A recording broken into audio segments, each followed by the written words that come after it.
Kembali lagi di channel saya, Jinar TV. Hari ini kita akan ngebahas tentang istilah singkatan-singkatan listrik ya.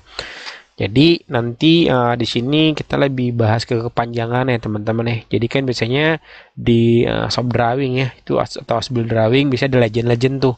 Nah kalau ini lebih ke panjangannya. Jadi sebelah kanan ini ada gambar nih. Nah kayak gini ya. Jadi yang pertama ada MCB atau teman-teman bisa mengenal dengan miniatur circuit breaker. Nah dia fungsinya itu dia sebagai pemutus atau ada terjadinya short circuit ya atau hubung singkat, maka dia akan sebagai pengaman teman-teman ya. Nah di sini MCB 3 pas dan di sini ada yang kedua ada MCCB molded circuit breaker. Nah di sini juga sama ya teman-teman ya, dia fungsinya sebagai pemutus jika ada terjadinya korsleting listrik. Nah di sini ada nameplate-nya ya, ada keterangannya. Kemudian ketiga ada CB atau circuit breaker. Nah, dia biasanya dilengkapi dengan suntripnya juga, teman-teman. Nah, di sini ada tuasnya ya untuk secara manual ya. Kemudian ada push buttonnya ya atau tekan ya. Jadi ada on-nya, ada off-nya. Nah, ini ada 0, ada 1, kemudian ada VCB ya. Di sini vacuum circuit breaker. Nah, dia berfungsi untuk gangguan ketika ada short circuit sama ya kurang lebih karena di sini ada circuit breaker ya. Kemudian ada OCB ya, oil circuit breaker. Nah, dia di sini biasanya berguna untuk mengamankan ketika terjadinya gangguan dengan menggunakan minyak, teman-teman. Jadi ada gangguan listrik ya. Ini biasanya di tegangan-tegangan tinggi. Kemudian ada ELCB ya, earth leak circuit breaker. Nah, ini kurang bahasa Inggrisnya kurang nih teman-teman saya. Nah jadi dia berfungsi sebagai proteksi apabila terjadinya kebocoran arus listrik. Jadi LCB ini bekerja dengan mendeteksi arus listrik yang tidak seimbang teman-teman. Jadi biasanya ada cara kerjanya tuh 35 ampere ya contohnya. Di sini biasanya ada keterangannya. Nah ini biasanya ketika ada terjadinya perbedaan arus listrik ya teman-teman ya, maka dia akan bekerja si LCB-nya.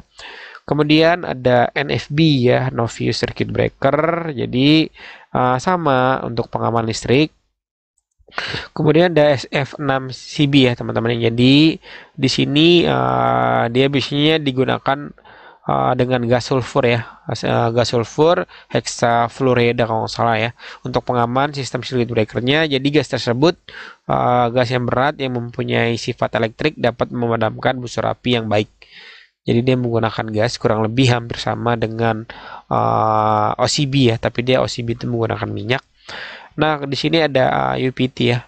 Nah, jadi UPT ini under voltage trip release, dia bekerja itu ketika diberi tegangan ya, maka coil akan bekerja menarik togel mekaniknya, teman-teman. Nah, kemudian di sini ada choice ya, change over switch atau teman-teman biasa taunya Om Saklar ya.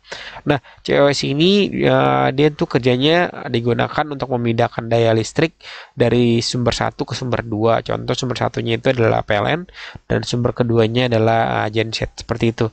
Jadi ini adalah situasinya dari angka 1, 0 dan 2. Jadi sumber pertama off, kemudian sumber kedua.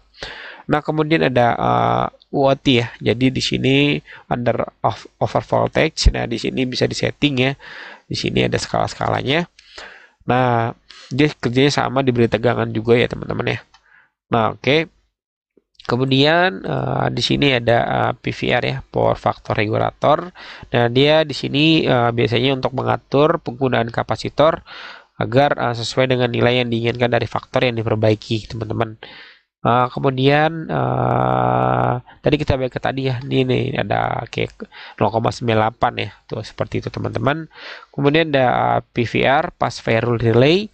Nah kalau di sini dia itu biasanya untuk mengetahui kondisi tegangan 3 fase teman-teman. Jadi jika salah satu fasenya ada yang lepas maupun tidak terkonek terminasinya, maka alat ini biasanya akan membaca drop tegangan ataupun selisih tegangannya seperti itu ya teman-teman ya. Nah, kemudian di sini ada VR, automatic voltage regulator, bisa digunakan di genset. Jadi, setahu saya sendiri VR itu untuk mengatur tegangan yang digunakan pada generator sinkron ya, teman-teman ya. Jadi, untuk menyetabilkan ya tegangan keluaran yang dihasilkan dari generator sinkron ya atau genset. Nah, kemudian ada satuan ampere ya. Kita ada bahas ke kesatuan.